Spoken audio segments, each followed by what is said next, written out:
In the last part, we saw how jumping into the new season is bringing a whole bunch of challenges for Makoto. He's juggling his business, his work, and especially his role as a teacher, all while helping his students take on the Lizardmen. After the intense battle, Makoto apologizes for the Lizardmen losing control, shocking the students when he admits they were only fighting with a tenth of their power. The students are confused about why he used more strength at the end. Makoto chuckles, explaining that he messed up while introducing Zui-kun. It turns out Zui-kun is actually a girl, and she got mad when Mura called her a jerk. Once the students leave, Shiki pulls Makoto aside, telling him he gave the students a spot perfect for leveling up since they're a part of the Adventurers Guild. Fired up by Makoto's lessons, the students head there, crush the monsters, and level up quickly. Abelia, meanwhile, is lost in her thoughts. She's totally fallen for Shiki and dreams of becoming his wife. The next day, the group faces a terrifying challenge, a powerful demi-dragon. Abelia warns them they'd normally need 10 party members at level 90 to even stand a chance.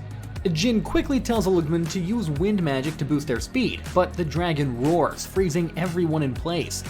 Just when it looks like it's over, a mysterious girl appears and defeats the dragon with a single strike. The students are stunned, but before they can even ask a thing, she throws some insults their way and vanishes. Later, Makoto meets Luto, hoping to learn how to handle more mana at once. Luto is doubtful, saying it's impossible to increase mana, but Makoto surprises him, revealing his mana has been steadily growing. Luto warns that if a certain organization finds out, they could start experimenting on him. Still, he hands Makoto a training manual, unsure if it'll actually help. Makoto then visits Ava, who suggests a book filled with advanced mana theories, though she notes only someone experienced could really understand it. During summer break, Makoto returns to the demi-plane, where time moves faster. Emma apologizes for keeping him busy, but Makoto is happy to be back with everyone.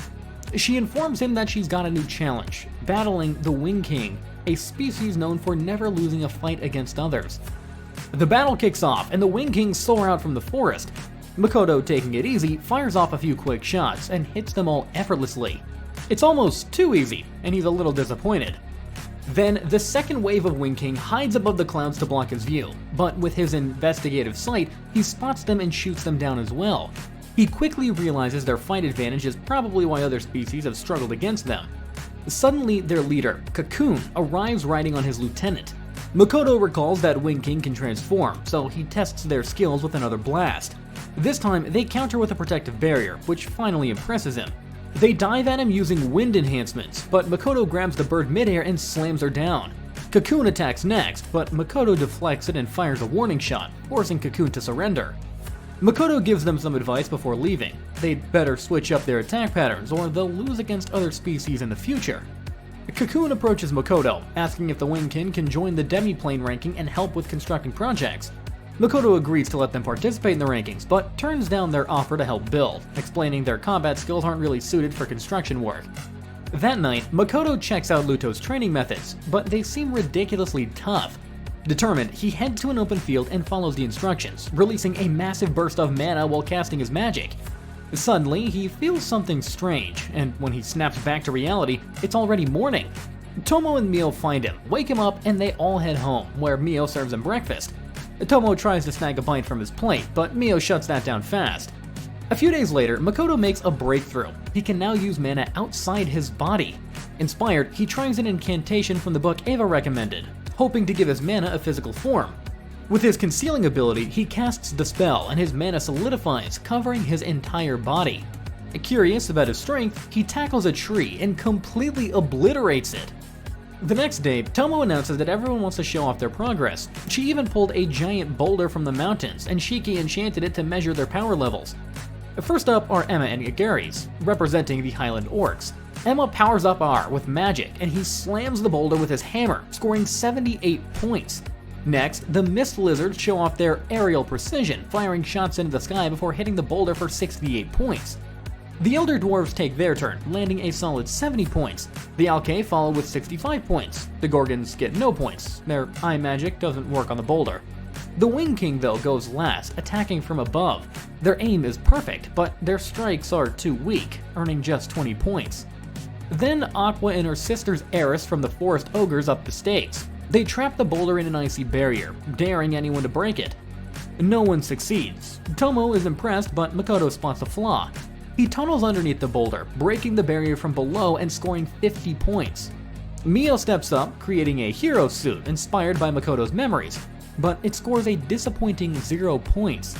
Finally, Shiki takes his turn. He transforms his staff into a sword, the Dragon Slayer, crafted by the Elder Dwarfs, and splits the boulder clean in half. Makoto is seriously impressed. Now it's Makoto's turn. Channeling his new ability, he coats himself in his solidified mana. Shiki dubs it Mana Matter. With a single punch, he completely shatters the boulder, leaving everyone stunned and speechless. Meanwhile, in the forest, a bear and wolf sense Makoto's overwhelming mana and wonder if he's a threat. Soon after, Tomo tells Makoto that the Highland Orcs were attacked by a bear and a wolf. Makoto suspects that the weather imbalance in the demi-plane is the cause, so he plans to create a mana gate to stabilize it. Mio, ever excited, suggests cooking the bear, but Makoto firmly says no. He actually admires these beasts and wants to talk to them instead. Heading into the woods, Makoto meets the bear. Wearing his red suit, he swiftly gets behind it and starts cuddling it. The bear, completely confused, swipes at him, but Makoto blocks with mana matter and knocks it out cold. Makoto realizes the wolves sensed his powerful mana and approached because, as the demi-plane's king, they couldn't ignore him. But Makoto has no interest in ruling over them. He just wants to apologize and promises to stay out of their territory. Even more, he offers to help them. The wolves are shocked by his kindness, amazed that someone so strong wants to share his land peacefully. Suddenly, a massive bear arrives and introduces himself as Brownie. He accepts Makoto's offer of peace, but the wolves warn that someone in the sky might not be as agreeable. But despite that, they seal the deal, and the forest is officially named Wolf's Woods. Later, Makoto scolds Tomo and Mio for recklessly picking every plant they find, but their conversation is cut short by a giant eagle landing before them. The eagle, having heard about Makoto from the wolves, introduces himself. Shrinking down to a smaller size, he says his name is Boulder Bird, ruler of the skies and mountains. He offers to guard the skies for Makoto and asks if Makoto has any tasks for him. Makoto, smiling, tells him to just keep doing what he does best. When Makoto mentions he's heard of rock birds, the eagle perks up and asks to be called Rock, saying he loves the name. After Rock leaves, Makoto reflects on how quickly he's gathering powerful allies. Tomo, feeling a little jealous, remarks that those without a contract should be called subjects, not followers. Meanwhile, Abelia and Jin share drinks together. Jin mentions she's been working with Shiki, making Abelia jealous. They realize it's rare for them to just sit and chat like this. Usually they're too busy competing. Their scholarships are on the line after all, making them more rivals than friends. But tonight, they decide on a new challenge: to defeat the demi-dragon before summer break ends. It'll be their final adventure before the break is over, and they are determined to face it together. Jin opens up to Abelia, sharing how he and the others were scouted by the academy but only started making real progress after meeting Makoto. When he asks why she isn't heading home for break, Abelia reveals that her mother passed away, leaving her with nowhere to go. Jin then tells her about Miranda, a girl from his village who was stronger than him. She was an orphan, forced to fight monsters and take on brutal jobs. Abelia wonders if Miranda was his teacher, but Jin reveals she was actually his first love. He recounts the day they entered the Forbidden Forest, stumbled upon a mage's workshop, and were attacked by a monster. Miranda defeated it in a frenzy, but in fear, Jin called her a monster, causing her to run away. Racked with guilt, he dedicated himself to becoming stronger so he could someday apologize to her. And meanwhile, Eris informs Makoto that the students are planning to fight the demi-dragon without his knowledge. Shiki mentions that the Rembrandt sisters are back and secretly joining the plan. Confident the students can handle one dragon, Makoto decides to let them try. However, Eris warns of an entire pack of demi-dragons nearby, so Makoto chooses to handle them himself, leaving just one for the students. Later on, Makoto encourages Shiki to carry on his investigation while he will take care of the demi-dragons. As Makoto battles the pack with his mana matter, the dragons' attack barely scratch him, and he swiftly defeats them, saving the meat for Mio's next feast. At the same time, Shiki confronts the demons but finds them escaping with the sacred treasure of Elysion, the Scepter of Dragons. He suspects a demon ritual caused a dragon swarm, but he is still uncertain about the information, so he can't deliver it to Makoto. The students face their challenge. Danya distracts the dragons and Jin lands a powerful strike. The beast counters with fiery breath, but Mithra absorbs it using his skills. Dania boosts Mithra's strength, Illumine traps the dragon, and Abelia lands a piercing shot. Finally, Shifu unleashes a devastating spell, and when the dust settles, the students celebrate their victory. Yet, Jin knows his journey isn't over. He must grow stronger to face his past. Elsewhere, Sophia and Lancer explore the mage's shop, revealing Sophia's true identity, Miranda. She recalls how Luto created her and briefly thinks of Jin, but pushes the memory aside. Now, her only goal is to devour every greater dragon and claim their power. With summer break over, excitement buzzes through the academy. A festival is coming, complete with a tournament. Shiki explains that guests from Limia and Bronia will attend to evaluate the students. Ludo hopes to explore the festival with Makoto, but Makoto, ever the planner, suggests he enjoy the day with Mio and Tomo instead. Shiki suggests bringing in more help for their busy shop, and Makoto thinks the Elder Dwarves would be the perfect fit. Luto then asks if Makoto dislikes humans because he's always so kind to demi-humans.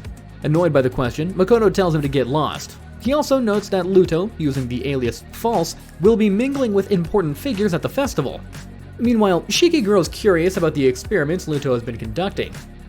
Soon, a temple priest named Shine shows up to the shop, pointing out that people are suspicious of their medicines for being too effective at such low prices. Makoto immediately suspects a bribe request, but instead, Shine offers to handle their sales, on the condition that Makoto shares his production methods. Shine claims it's just to clear up rumors and promises to keep the process secret. However, Makoto is sure they're after his formula to replicate it.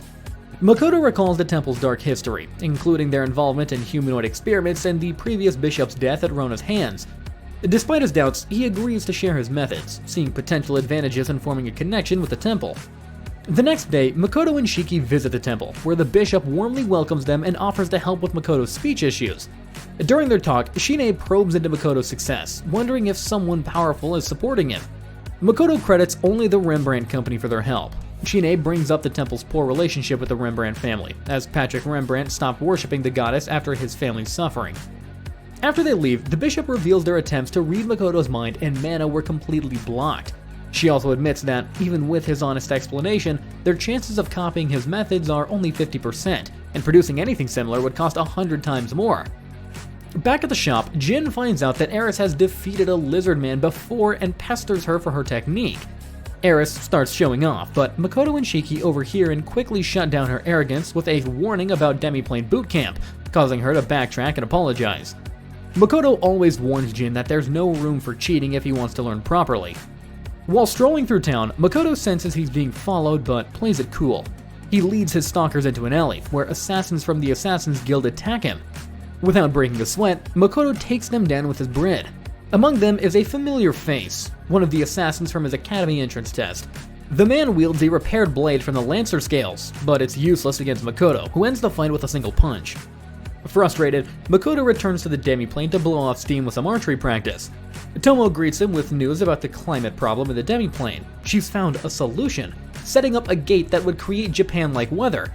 The catch, though, it's in demon territory, near a fortress. Tomo offers to wipe out all the demons, but Makoto, knowing that would spark a war, decides to hold off and explore other options. Finally, the summer festival kicks off, and everyone, including Tomo and Mio, are excited. Surprisingly, the shop is buzzing with so many customers, but they have to restrict the admissions. Shiki, along with Luto and the Elder Dwarves, manage the long line to keep things organized. Sales are through the roof, thanks to adventurers from out of town. Shiki even considers handing out vouchers in case they run out of stock, and that's also without any permission from Makoto. Well done, Shiki. Later that evening, everyone gathers at Gotetsu to enjoy the festival. Makoto wonders if they have enough staff to handle the crowd, but Luria assures him they're ready. Her sister's even helping out. Makoto is shocked to hear that Ava, known for her sharp personality, is working with customers, but Luria laughs and clarifies Eva's just washing dishes. Tomo and Mio are enjoying the food very much, even Shiki's making the best of the event. Meanwhile, tensions brew between representatives from Limia and Laurel. Saritsu from Laurel demands the return of their priestess, but the king of Limia points out that their priestess chose to follow Hibiki of her own free will. Saritsu argues that Chia's safety is paramount and suggests Laurel send their own forces to protect her. She stresses how vital Priestess is to their nation and hopes that they can reach an agreement before the festival ends. As Makoto and his group enjoy the festivities, they are secretly observed by Lily, who watches their carefree behavior with irritation. On the festival's second day, students are tested on their manners at a formal lunch with foreign guests. Makoto meets Patrick Rembrandt and his wife, Lisa, who warmly thanks him for saving their family. During the event, Makoto is approached by Sarutsu, who immediately catches his attention. Her bodyguards, though disguised as humans, are clearly demons. He suspects she knows who he is, and she isn't surprised by his speech difficulties. Sarutsu introduces herself as an official from Laurel, tasked with protecting the priestess and Kamuro. She asks if Makoto knows them, and he responds that the priestess is a spiritual leader and Kamuro is a priestess candidate. Shiritsu is puzzled by his knowledge, as these details are considered Laurel's secrets. She points out that the writing on Makoto's shop sign uses Sage script, a rare language known only to a few in Laurel. She then asks if she's a sage, but Makoto modestly denies it, saying he isn't wise enough for such a title. Sarutsu explains that a sage isn't necessarily a scholar, but someone from distant lands with extraordinary knowledge, making Makoto realize she's referring to people from other worlds. Playing innocent, he claims ignorance. Sarutsu mentions that sages are welcome and protected in Laurel and offers him the same if he ever meets one. Makoto, keeping up the act, says he'll be sure to pass along the message. Sarutsu then brings up the heroes, suggesting they are also sages, but Makoto, having never met them, declines to comment. Their conversation is interrupted by Lily, who seems surprised to see Sarutsu engaging with Makoto. Lily, aware of Tomoki's obsessions with Tomo, feels the need to act. She questions Sarutsu's interest in Makoto, and Sarutsu claims it's purely about his medicines. When Lily expresses interest in buying some, Sarutsu quickly offers to handle the purchase, making Lily realize that Sarutsu is deliberately keeping her away from Makoto. Switching topics, Lily mentions Gran's growing curiosity about gunpowder and asks Sarutsu to share more about its uses. Despite Sarutsu's caution, Lily hopes to trick her into revealing something useful, while Sarutsu's demon guards, who have fallen under charm, may further complicate matters. Later, Makoto chats with Patrick but is interrupted by Illumined Hopleys, whom he fails to recognize. Illumined Hopleys, clearly offended, declares that he'll crush Makoto's students in the upcoming tournament. Makoto, confused, apologizes for forgetting him and offers to listen to his grievances later.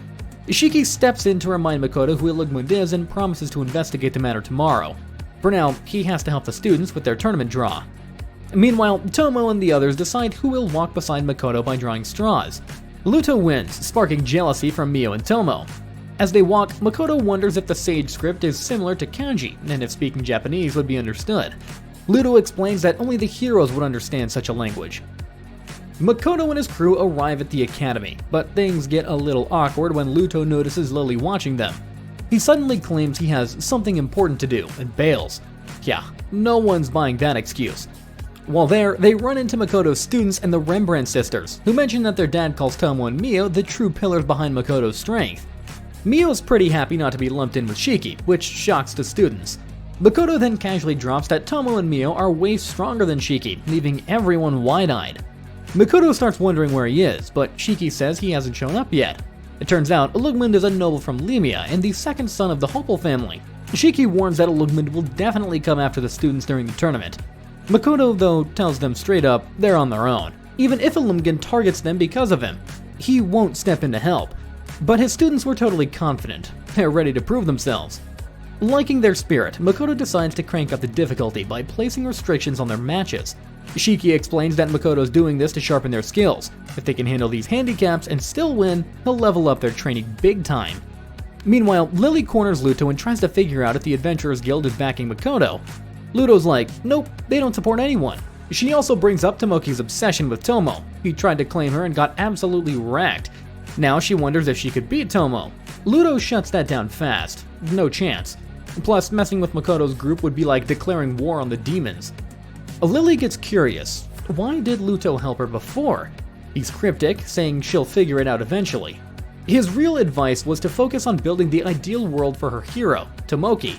That's when it clicks. He's nudging her to focus on reclaiming Fort Stella. Elsewhere, some nobles start scheming against Makoto, but he crushes every single one of their pathetic attempts. They just can't touch him. The next day, Patrick comes to Makoto with news. The Merchants Guild wants to meet him. But guess what? Their representative is an old friend of Patrick's, so he offers to go in Makoto's place. Finally, it's tournament time. But there's a twist. Makoto notices that his students are all matched up against each other. The Hopel family's influence clearly runs deeper than he thought. The tournament kicks off with the first battle, Dana versus Yuno. The fight is intense, but Dana takes the win. Next up is a showdown between two powerhouses, Jin and Mithra, both sitting at level 97. They get wooden swords for safety and 3 dolls each to absorb hits. The battle is tight. Jin attacks first, but Mithra holds him off. Neither takes a hit, but surprisingly, the judge declares Jin the winner. The tournament rolls on, and when it comes to the mage category, Makoto's already shaking his head. total chaos. Abelia's match against Sif starts, and it's fire from the get-go. Sif launches a fire arrow, but Abelia dodges while still finishing her chant. Impressive stuff. But Sif's arrow suddenly boomerangs back and nails Abelia, allowing Sif to trap her with a surprise earth spell. Game over. Abelia surrenders. The crowd starts whispering, accusing Sif of using expensive, pay-to-win gear. But Lily defends her, saying experimenting with new tactics isn't shady, it's smart. She even claps back with, if Sif's tricks are underhanded, then Oki sniping demons from above is too. The Lemia King agrees, and Luto predicts Sif will become even stronger once she receives the goddess's blessing. In the mage category's second round, Sif faces off against Illumined. She coats herself in earth magic for defense, then bombards him with fire blasts. Easy win for Sif. Meanwhile, over in the warrior category, it's Jin versus Dana. But this match was expectedly over in a flash. Jin claims victory without breaking a sweat. The mage finals heat up with Sif facing off against a tough senior student. Someone so skilled that even the court of Lemia offered him a spot. But Sif isn't fazed. She quickly opens up a hole beneath his feet, trapping him in place, and follows up with a fiery blast to secure a fast and decisive win. Over in the warrior finals, it's Jin versus Illumined. Illumined steps up fully geared with a real sword and armor, while Jin only has a wooden sword. Illumined strikes first, but Jin smoothly knocks his weapon away. Illumined tries again with a chant and another attack. Same result. Jin disarms him with ease twice. Frustrated, Illumined complains to the referee, who sides with him, demanding Jin fight more aggressively. Jin, clearly over it, switches gears. He kicks Illumined hard in the stomach and follows up with rapid hits from his wooden sword, shattering all of Illumined's dolls and claiming victory. Makoto's impressed. Jin won with pure skill, instinct, and weaker wear. But Illumined, he's already scheming, planning to use magic medicine during the team battles. Then comes the grand finale, the team battle between the champions, Sif and Jin, to decide the tournament's ultimate winner. Tomo and Mio are convinced Sif has the upper hand, and they're right. The moment the match starts, Sif traps Jin with earth magic and finishes him off with a fiery blast, winning effortlessly. After the tournament, Patrick drops some news. Despite his attempts to handle things, the Merchant Guild still demands to meet Makoto. It seems every major nation is suddenly interested in Makoto's company. The next day, the students are surprised to hear that Makoto won't be watching their team battles. Jin explains that the new rules limit the party's total level to 365, so only 3 of them can compete.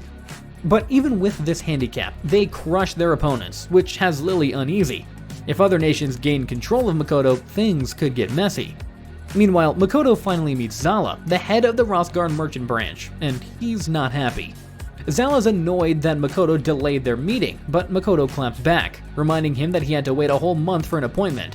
Zala gets straight to the point. He's been investigating Makoto's business, suspecting that he was getting help from demons. Makoto firmly denies it, saying his business is legit. Zala believes him, especially since the temple has already vouched for him. But there's a problem. No transport records exist for the raw materials Makoto's been using. Thinking on his feet, Makoto covers for his demiplane by claiming that they use regular trade routes but borrow wagons from the Rembrandt Company, which is why there are no records under his company's name. But Zala isn't buying it. He pulls out a document showing a mismatch between the materials Makoto purchased and what he's producing, proof that he's getting supplies from somewhere else. Makoto says that this is the first he's heard of any investigation and would have gladly cooperated if they just asked.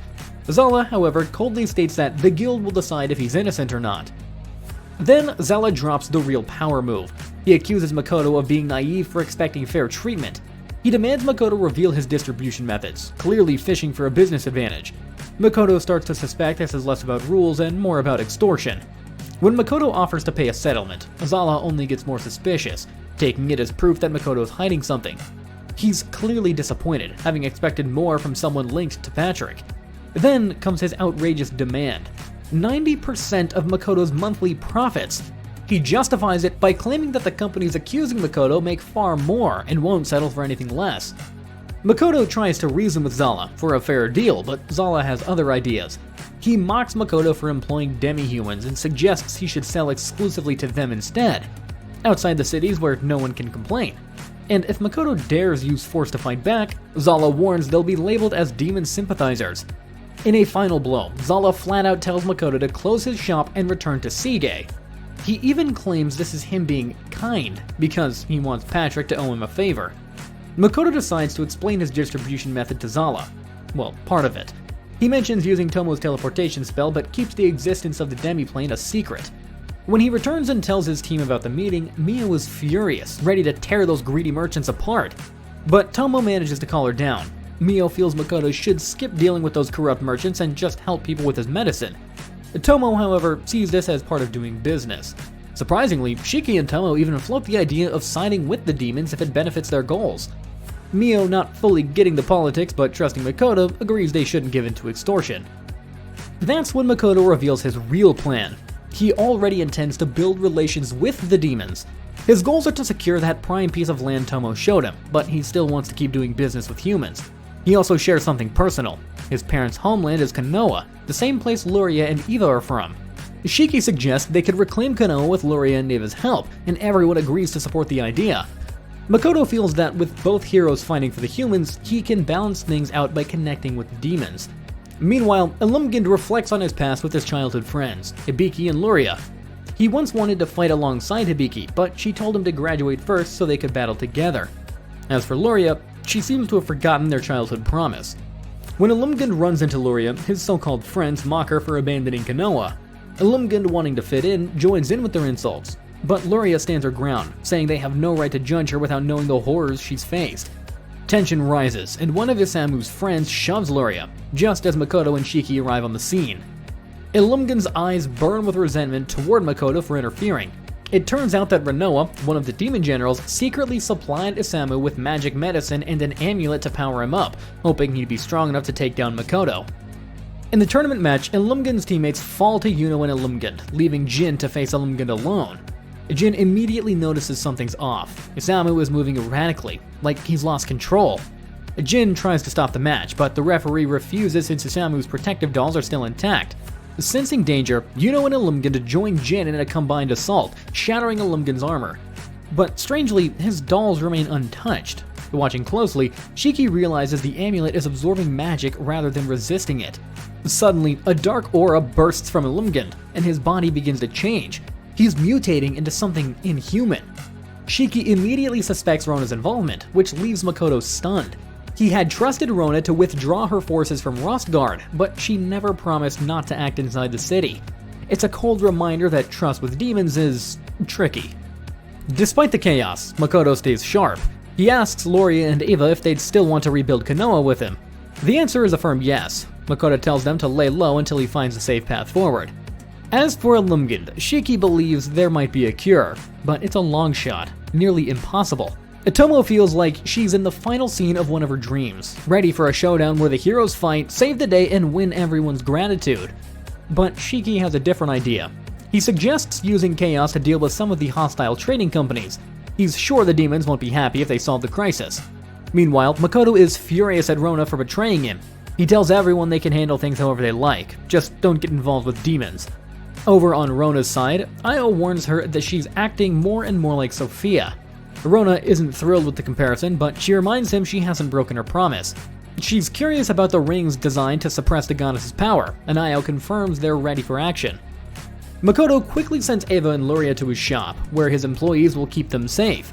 Just then, Patrick and Lisa show up. Patrick freaks out when he sees his daughters preparing to fight Illumgand, but Makoto promises he'll keep them safe. Patrick plans to head to the Merchants Guild, so Makoto mentions his meeting with Zala. Patrick reassures him that Zala may come off rough, but he's a good guy at heart. Before they part ways, Makoto assigns 2 lizard men to protect them. Back on the battlefield, reinforcements from the Academy arrive and launch a full-on attack with all 4 elements, but Illumgand shrugs off everything except fire.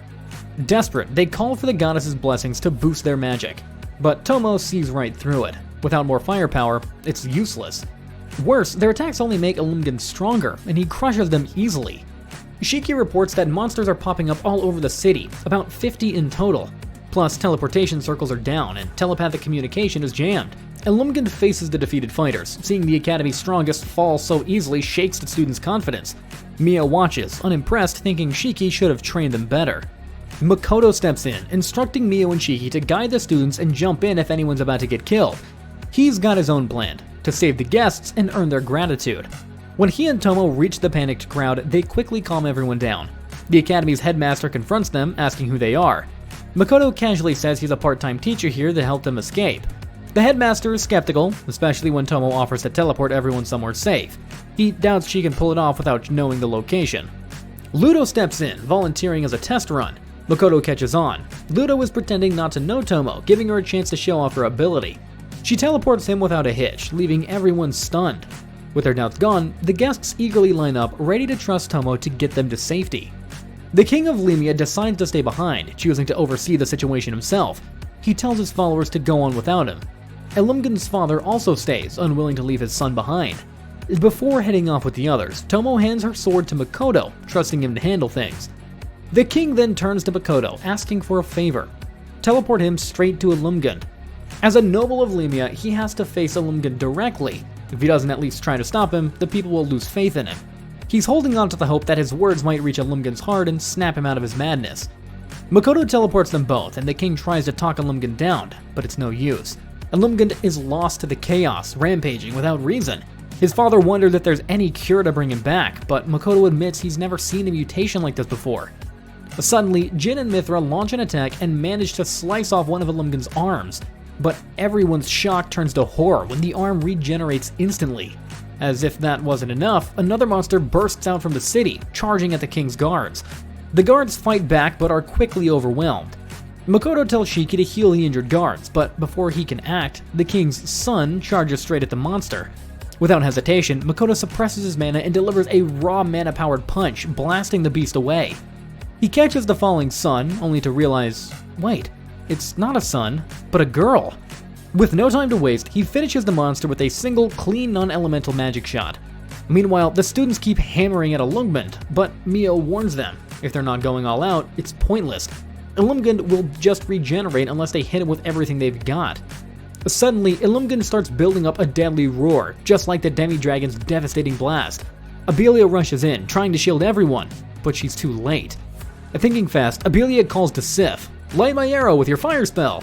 Sif hesitates, warning her, "It'll explode in 10 seconds, but Abelia stands firm. There's no time to waste. Everyone else is already caught in the blast zone. "Do it," she orders. Sif ignites the arrow, and Ayumo uses wind magic to launch Abelia into the air for a clear shot. Seeing the threat, Ilumgan hurls his arm at her. Sif tries to block it, but the arm grazes Abelia. Still, she powers through and lets the arrow fly. Boom! The arrow strikes Ilumgan dead on, exploding on impact and blowing him to pieces.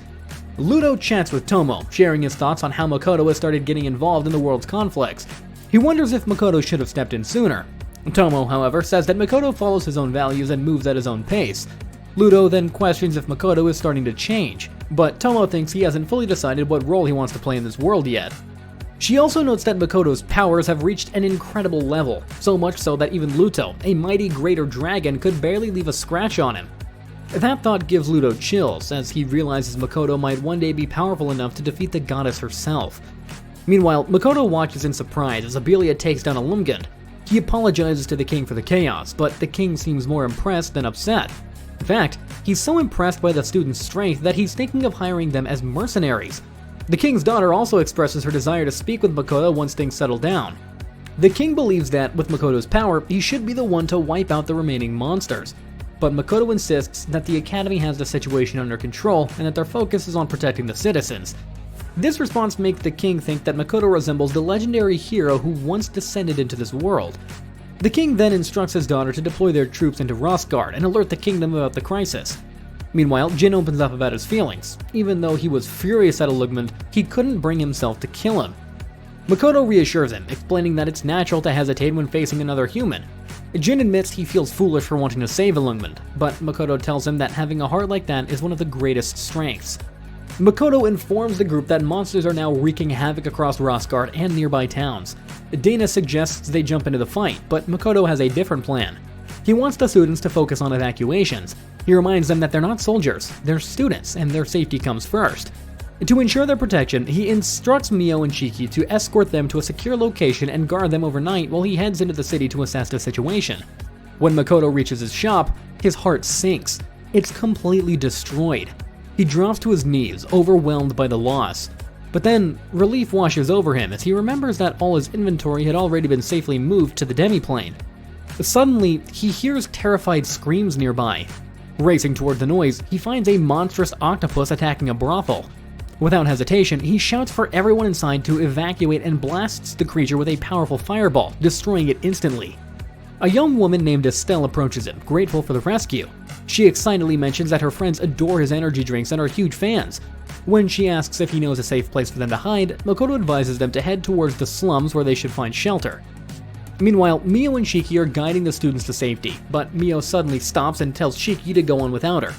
She has unfinished business. She knows Isim is still alive. Returning to his broken form, she's shocked when he speaks. She thought his personality was gone. Illumined admits he became a monster, was defeated, and now feels no anger. Mio coldly points out he's just a lump of flesh holding his memories together. He assures her he won't harm Luria, but Mio's confused. What does Luria have to do with this? Illumined explains that while he was once obsessed with her, now his ideals are all that matter. He says he'll act as a shield for Hibiki, even if he has to hide in armor and stay in the shadows. But Mio wasn't having it. She attacks him without mercy. Illumined, confused and hurt, protests. He has no intention to fight them anymore. But Mio doesn't care. He insulted Makoto, and that's reason enough. Illumined wonders if Makoto hates him that much, but Mio coldly replies that to Makoto, he's nothing more than a pebble. Despite his resistance to her dark magic, she keeps up the assault until there's nothing left. She did it because she could never forgive him.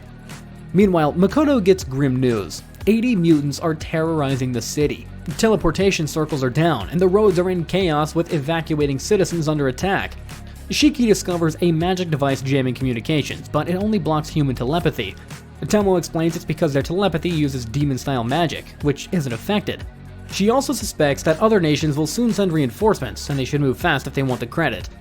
Makoto asks why no one asked Tomo to teleport, and she reveals they have, but she told them her teleportation depends on her sword, which could shatter from overuse. Shiki warns that mutant members are rising, and Aqua and Aris suggest searching for items like Illumined's amulet, which could be connected to the humanoid experiments. Lime backs it up. Samples from a mutant show traces of the same drugs. It makes Makoto wonder, what exactly are the demons plotting? The next day, Makoto chats with a demi-human named B, pleased that tensions between humans and demi-humans are easing. Maybe there's hope for better relations. Afterward, he tells Aqua and Aris they'll be joining the extermination forces. Both are thrilled to finally get into action. Makoto then meets Estelle, who promises to put in a good word for him with her boss. Could be a big business opportunity after this chaos. Makoto urges the headmaster to evacuate the city, but the old man isn't having it, until Lily and Sarutsu step in, backing Makoto's plan. The headmaster finally gives in, but puts Makoto in charge of clearing mutants from the northeastern district, allowing him to use his team and students. Lily warns that the Empire's hero is arriving soon, and Sarutsu mentions that if their telepathic signal gets through, supplies are on the way. Makoto realizes Tomo was right. Other nations are already making their move. Lily also asks for a private talk with him once the dust settles. As they prepare to head out, Tomo is feeling good about their odds, but Makoto is a little wary. The Merchant Guild is in the northeastern district, and he suspects they might stir up some trouble. But Tomo waves off his worries, still deep in her historical trauma mindset. But hey, if they want to test him, so be it. Makoto's ready to show everyone exactly what they're made of. So what do you think about Makoto's stance about this encounter? Drop your thoughts down in the comments below. I'd love to hear them. And don't forget to catch the next video. Thanks for hanging out with me.